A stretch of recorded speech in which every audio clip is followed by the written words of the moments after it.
جی ناظرین، ہمارے آج کے پروگرام کے چیف گیسٹ ہمارے بہت ہی پیارے دوست، سینئر تجزیہ کار، صداکار اور اس کے علاوہ عالمی امور پر بہت اچھا تجزیہ کرتے ہیں، منیب الحق ہمارے ساتھ موجود ہیں۔ آئیے ان سے گفتگو کا آغاز کرتے ہیں۔ السلام علیکم۔ وعلیکم السلام۔ کیا حال ہے آپ کا؟ اللہ کا شکر، بہت مہربانی۔ اچھا، آپ نے پروگرام میں شرکت کی دعوت دی۔ Thank you. اچھا منیب الحق صاحب، سب سے پہلے ہمیں اپنے خاندانی پس منظر اور ابتدائی لائف کے حوالے سے بتائیں۔ دیکھیے، ہمارے باوجداد جو تھے ریاست کپورتھلا مشرقی پنجاب سے مائگریٹ ہو کے ادھر آئے تھے، اور میرے نانا جو تھے وہ ایکسائز انسپیکٹر تھے ریاست کپورتھلا جلندھر میں۔ میرے دادا جو تھے وہ فوجی ٹھیکیدار تھے، اور بڑی مشکل سے وہ ہم آئے، ہر چیز لٹ لٹا کے آئے اور زیرو سے آ کے اسٹارٹ کیا ہم نے، کیونکہ جو پراپرٹی تھی وہ ادھر رہ گئی، اس کی پھر لیٹیگیشن ہوئی، اس میں کچھ چیز مل گئی، بہت ساری فورگو ہوئی، لیکن پھر نئی سرے سے اسٹارٹ کیا۔ میری ذاتی زندگی جو ہے وہ میرے والد جو تھے ان کو لکھنے لکھانے کا بہت شوق تھا۔ میرے ایک بڑے بھائی جو تھے وہ پاکستان ٹائمز پہ کام کر چکے تھے۔ میں اپنے خاندان میں تیسرا جرنلسٹ ہوں، اور میں یہ تھا کہ بچپن میں بچوں کا امروز اور بچوں کو مشق آتے تو اس میں وہ لکھتا تھا میں۔ تو وہ جب میرا نام چھپتا تھا نا تو مجھے بڑی خوشی ہوتی تھی کہ اچھا میرے اخبار میں نام چھپا۔ ایک وہ آج سے کوئی 40 سال پہلے کی بات ہے۔ تو وہ جب ایک نام چھپنے کی خوشی تھی، اس نے مجھے اخبار پڑھنے پہ مجبور کیا۔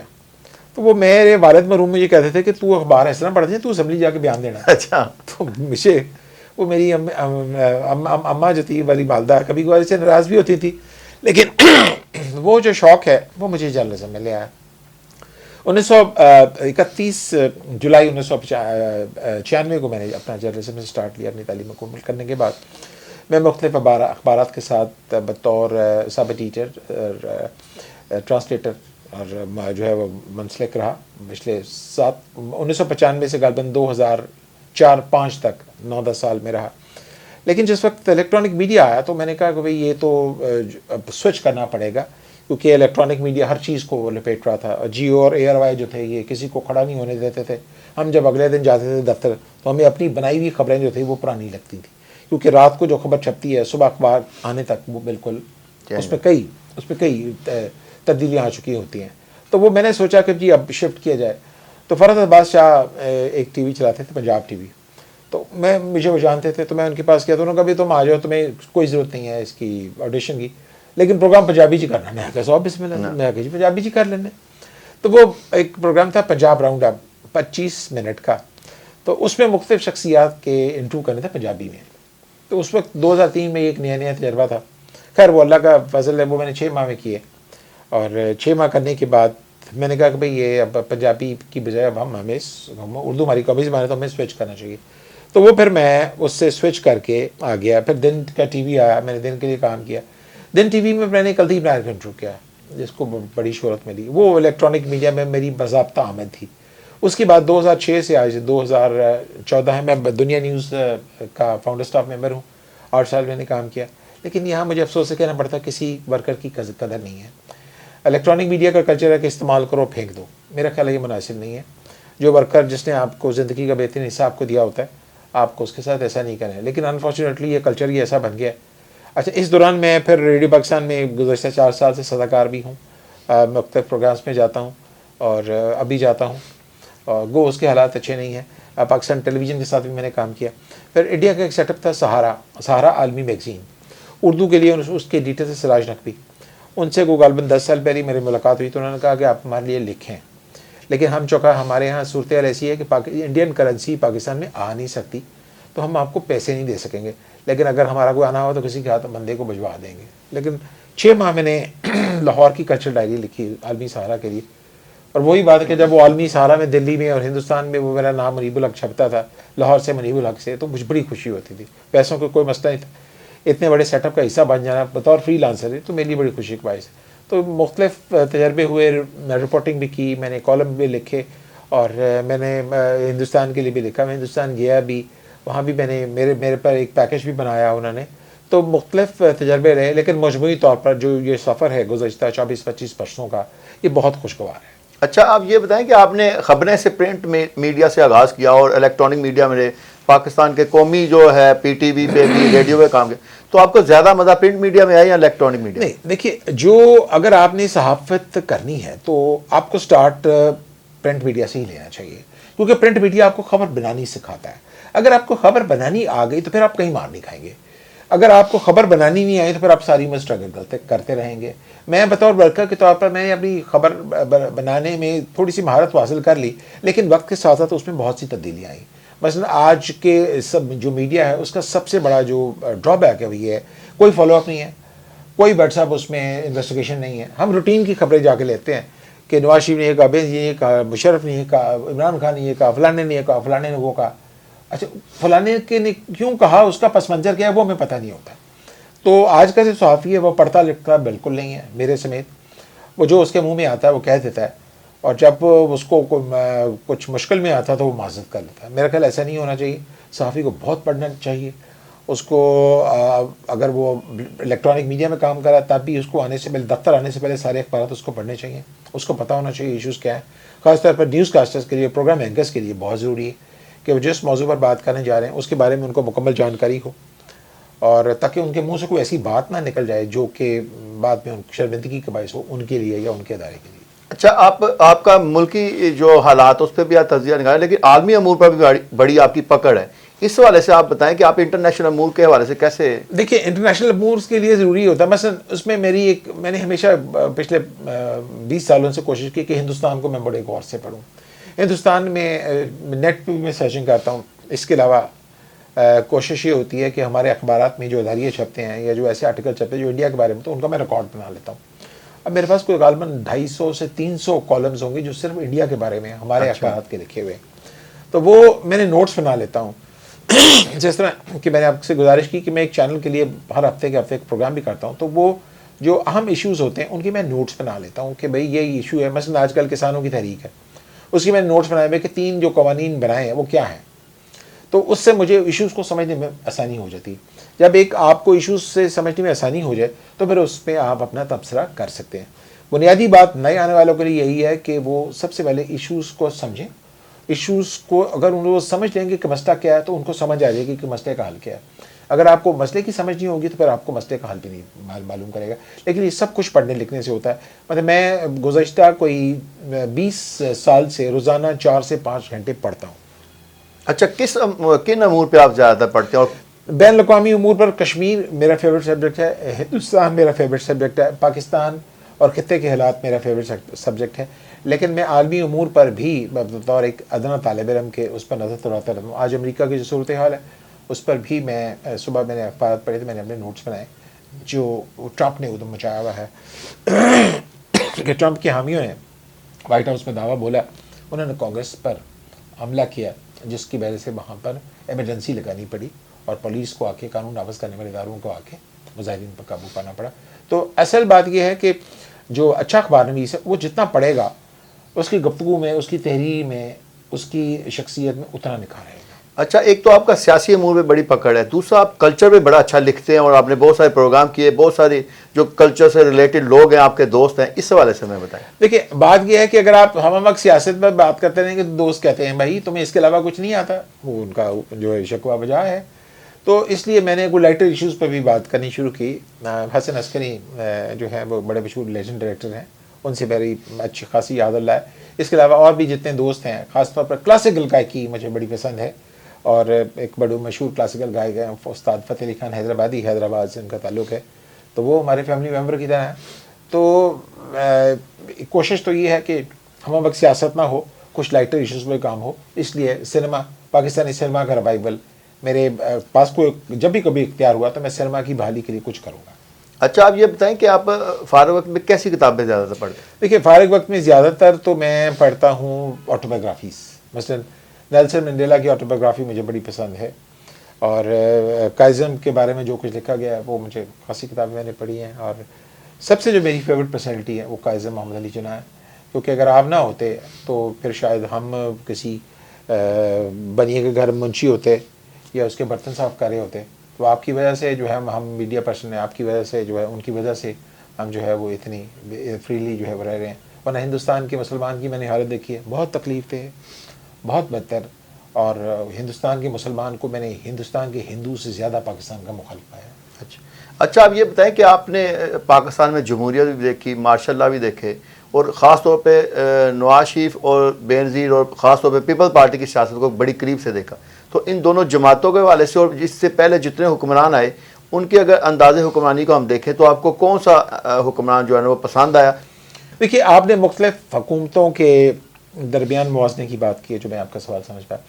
بات یہ ہے کہ بے نظیر اور نواز شریف دونوں کو 3 ادوار میں انہوں نے حکومت کی ہے، لیکن دونوں مجھے بڑے افسوس سے کہنا پڑتا ہے عوام کی توقعات میں پورا نہیں اتر سکے.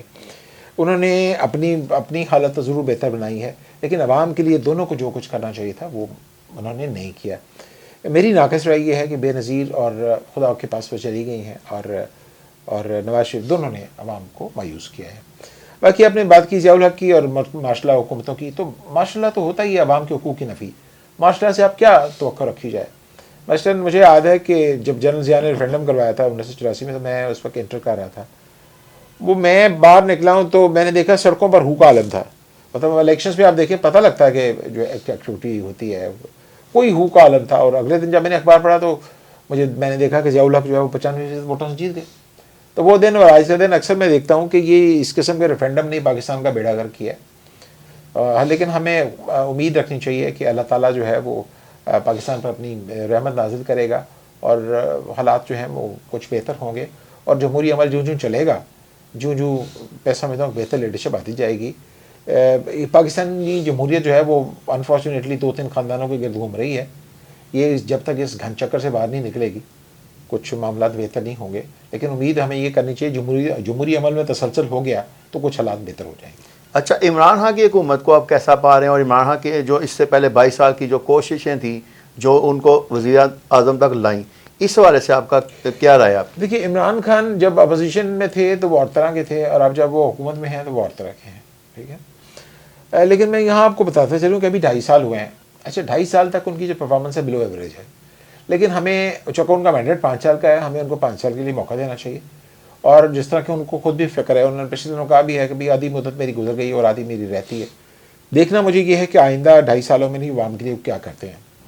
اگر وہ 5 سال کے اختتام تک کچھ نہ کر سکے تو میرا خیال ہے وہی کچھ ہوگا جو بے نظیر نواز شریف کے ساتھ ہوا، ان کے ساتھ بھی وہ کچھ ہو سکتا ہے. یا اب یہ ان کو خود دیکھنا ہے کہ انہوں نے آئندہ 2.5 سالوں کے لیے عوام کے لیے اور ملک کے لیے کیا کرنا. منیب الحق صاحب، آپ یہ بتائیں کہ پرنٹ میڈیا تو اب دم توڑتا ہوا نظر آ رہا ہے اور الیکٹرانک میڈیا کے بعد بھی سوشل میڈیا حاوی ہوتا جا رہا ہے، تو آپ آگے کیا مستقبل دیکھتے ہیں؟ دیکھیں یہ بڑا دلچسپ سوال آپ نے کیا. پرنٹ میڈیا کا ایک اپنا مزہ ہوتا ہے. مثلا مجھے اخبار پڑھنے کی عادت پڑی ہوئی ہے. جس طرح وہ نشئی کو نشہ نہ ملے تو اس کی حالت جسم ٹوٹنے لگتا ہے، تو یہ حال میرا ہوتا ہے. صبح میں نے 6 اخبار پڑھتا ہوں میں، تو وہ 6 اخبار پڑھ کے آہستہ کر کے، تو میں جب تک وہ 6 اخبار نہ پڑھ لوں مجھے سکون نہیں آتا. پرنٹ میڈیا کا ایک اپنا مزہ ہے. جو خبر کی تفصیل آپ کو پرنٹ میڈیا پر ملے گی، اخبار میں ملے گی، وہ چینل میں نہیں ملے گی، کیونکہ چینل جو ہے وہ نہیں جائے گا. چینل پھر صرف سرسری سا خبر آپ کو دے گا. چینل کی خبر ہمیشہ 15-20 یا حد 25 سیکنڈ سے زیادہ نہیں ہوتی. ٹھیک ہے، باقی وہ ٹکرز چلتے ہیں، ٹکر میں ہیجان خیزی ہوتی ہے، سینسیشنلزم ہوتا ہے، وہ پھر معاملہ اور طرف نکل جاتا ہے. تو پرنٹ میڈیا کا مجھے لگتا ہے کہ وہ اس کی اہمیت کم ہو گئی، لیکن وہ اہمیت اس کی ختم نہیں ہوگی. پرنٹ میڈیا کی اہمیت اپنی جگہ آج بھی مسلمہ ہے. باقی الیکٹرانک میڈیا کی بات ہے، الیکٹرانک میڈیا کا ابھی تک کوئی SOP نہیں بن سکا کہ کیا کہنا ہے اور کیا دکھانا ہے اور کیسے دکھانا ہے.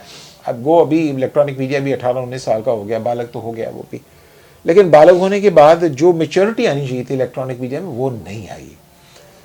لیکن مجھے امید ہے کہ اگر پیمرا اپنا کوڈ آف کنڈکٹ جو ہے وہ سختی سے نافذ کروائے تو وہ سختی بھی آ سکتی ہے. مثلاً کوئی بھی اخبار ہے اس کے اپنے ویسٹڈ انٹرسٹ نہیں ہونے چاہیے. مثلاً آپ دیکھیں کہ کسی مطلب مرزیہ ہیں، کوئی احمدی ہے، ان کے حوالے سے کوئی خبر آپ کو اس وقت تک نہیں چلانی چاہیے جب تک وہ گورنمنٹ کی گائیڈ لائنس نہ ہو. اس حوالے سے کچھ خبر چلتی ہیں اور کچھ پروگرامز ہو جاتے ہیں. اچھا پھر پروگراموں کا بھی ایک بڑا المیہ یہ ہے کہ جو اینکرز بیٹھے ہوئے 70% اینکرز وہ نان جرنلسٹ ہیں، ان کو پتہ ہی کچھ نہیں ہے. اب وہ کوئی کہاں سے پیراشوٹ سے اتر کے آیا ہوا، کوئی کہاں سے پیراشوٹ کے اتر کے آیا ہوا ہے. نہ ان کی ڈریسنگ ٹھیک ہوتی ہے، نہ ان کا لینگویج ٹھیک ہے، نہ ان کا ایکسنٹ ٹھیک ہے، نہ ان کے پاس انفارمیشن ہے، نہ ان کو خبر بریک کرنی آتی ہے، نہ ان کو مہمان سے انٹریکٹ کرنا آتا ہے. بس وہ اپنی ماری چلی جا رہے ہیں. ٹھیک ہے جی. تو یہ باتیں جو ہیں وہ میں سمجھتا ہوں کہ بہت فوری توجہ کی متقاضی ہیں. پرنٹ میڈیا کا، الیکٹرانک میڈیا کا اینکر صرف اسی کو ہونا چاہیے جو جرنلسٹ ہو، ٹھیک، جس کے پاس تجربہ ہو. اچھا پھر آپ نے بات کی ڈیجیٹل میڈیا کی، سوشل میڈیا کی.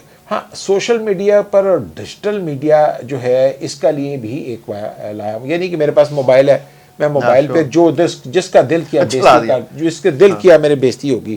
لوگ ایک دوسرے کو سوشل میڈیا پر ماں بہن کی گالیاں نکال رہے ہیں, یہ نہیں ہونا چاہیے. اگر سوشل میڈیا کے لیے بھی یہ کنڈکٹ ہونا چاہیے, اور سوشل میڈیا پر جو بھی کوئی ایسا مواد لوڈ کرے اس کے خلاف کارروائی ہونی چاہیے, قطع نظر اس کے جو مرضی ہو. اچھا, پرنٹ میڈیا پہ آج کل نہ تو ایک فالو اپ پہ نظر رکھی جاتی ہے اور نہ ہی تحقیق کی جاتی ہے, اس حوالے سے آپ کیا کہیں؟ دیکھیں, پرنٹ میڈیا پہ بھی نہیں ہے فالو اپ. اچھا, انویسٹیگیشن بھی ختم ہو گئی ہے. مثلا اب جو کالم ہوتے ہیں نا, وہ یہ لکھے جاتے ہیں کہ جی وہ نواز شریف نے یہ کہا, عمران خان نے یہ کہا, اور فلانے نے یہ کہا, فلانے نے یہ کہا. اس بات پہ کالم لکھے جاتے ہیں. کالم یہ نہیں لکھے جاتے کہ ملک میں سسٹم نہیں ہے, ملک میں انصاف نہیں ہے. بھائی جب ملک میں سسٹم نہیں ہوگا, انصاف نہیں ہوگا, تو پھر یہی کچھ ہی ہوگا, دھما چوکڑی مچے گی جو مچے گی. اب آپ ملک کے اندر جو مضبوط نظام ہے وہ اس کو لائیں, پارلیمنٹ کے اندر مسئلہ ڈسکس کریں, جو بھی بات کرنی پارلیمنٹ کے فیصلوں کو اولویت دیں, جوڈیشری اپنا کام کرے, افواج اپنا کام کرے, باقی سارے ادارے اپنا کام کریں. ہمارا المیہ یہ کہ کوئی ادارہ اپنا کام نہیں کر رہا, وہ دوسرے پہ تنقید کر رہا, تم یہ کر رہے ہو, تم یہ کر رہے ہو. بھائی آپ اس کو چھوڑیں, آپ اپنا کام کریں. سب تک ہر ادارہ اپنا کام نہیں کرے گا, اصلاح نہیں. اچھا, ایک اچھا صحافی بننے کے لیے کیا جراثیم ہونے چاہیے؟ دیکھیں, اس کو بہت زیادہ پڑھنا چاہیے. آپ جتنا زیادہ پڑھیں گے آپ اتنا زیادہ آپ کو معاملات کی سمجھ آئے گی. نمبر 1. نمبر 2, اس کے میڈیا مارکیٹ میں کنیکشنز ہونے چاہیے. اگر آپ رپورٹر ہیں تو بہت ہی ضروری ہے کہ آپ کی اپنی بیٹ میں بہت اچھی جانکاری ہو, آپ کو خبر نکالنی آتی ہو, پھر آپ کو پتہ ہو کہ بھئی فلاں آدمی جو ہے آپ کی بیٹ کا جو رپورٹر ہے وہ اس کے پاس یہ اسپیشلٹی. ہر اخبار نویس کو اپنی ایک اسپیشلٹی بنانی چاہیے, اپنی ایک خصوصیت بنانی چاہیے. کہ مثلا میں نے ابھی ہندوستان کے حوالے سے, کشمیر کے حوالے سے اپنی ایک خصوصیت بنا لی, اور مجھے اس حوالے سے کئی جگہوں پہ بلایا جاتا ہے, کئی جگہ میں جاتا ہوں اور مجھے انویٹیشن آتی ہے کہ جی آپ آئیں. تو ایک بات. دوسری بات یہ ہے کہ آپ کو جس جرنلسٹ نے اینکر بننا ہے اس کے لیے یہ ضروری ہے کہ وہ حالات حاضرہ پر پوری نظر رکھے.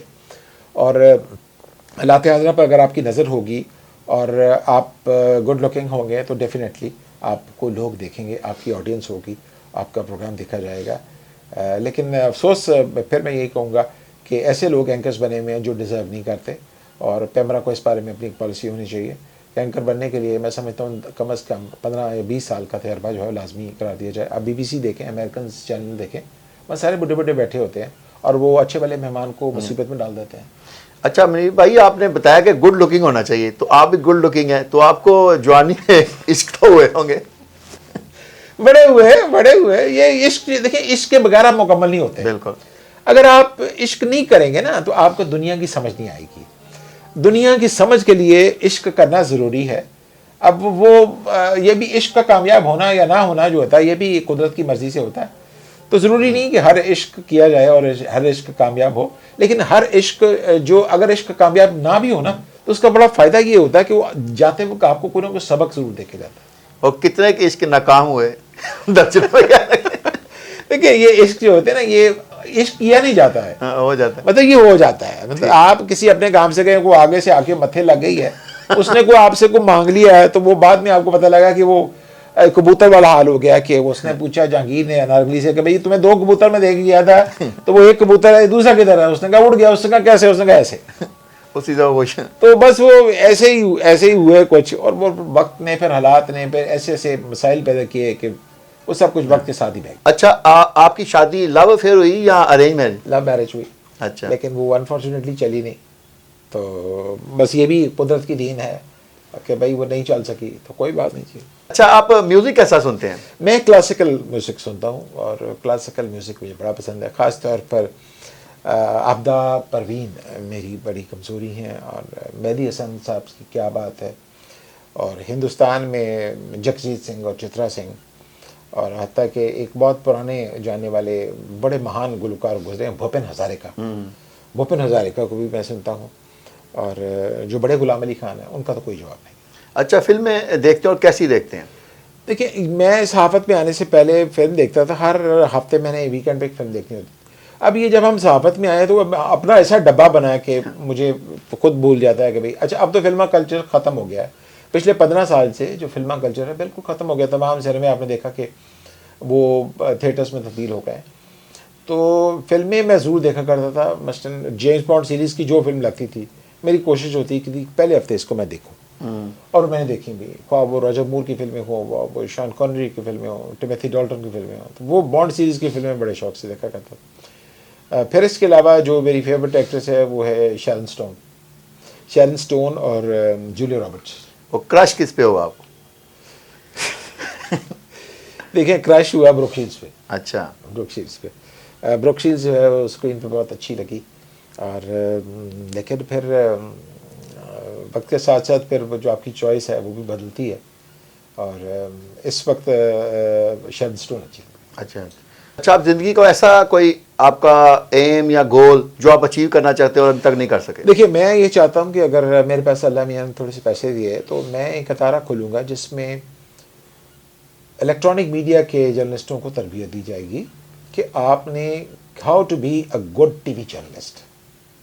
آپ بھلے رپورٹر ہوں, آپ بھلے کاپی ٹیٹر ہوں, آپ کے پاس اتنی پرفیکشن ہونی چاہیے. مثلا ٹی وی میں آپ کو پتہ ہے کہ آپ نے بھی کام کیا ٹی وی میں, کہ ٹی وی میں ٹائم نہیں ہوتا. بالکل.